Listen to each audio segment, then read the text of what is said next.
Hey guys, it's Mike from Reusable here. I wanted to make this video to show you how I wall mounted these two solar panels here, in case anyone's trying to do the same thing.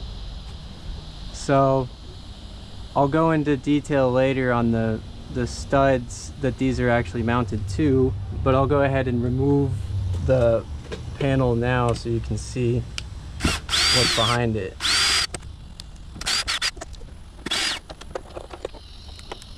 Alright, so pretty painless install and removal.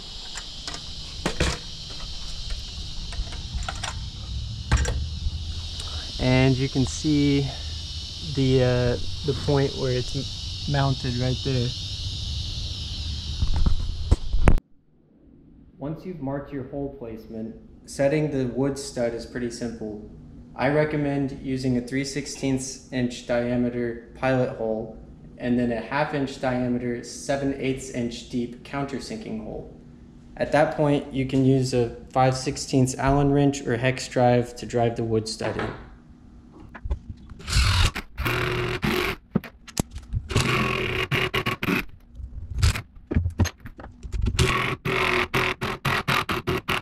Looks like that's just about there.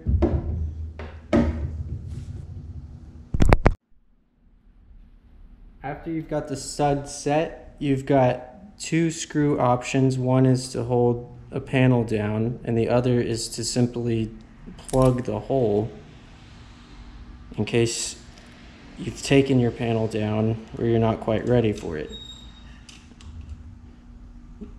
All you need is an Allen wrench and you can plug the hole.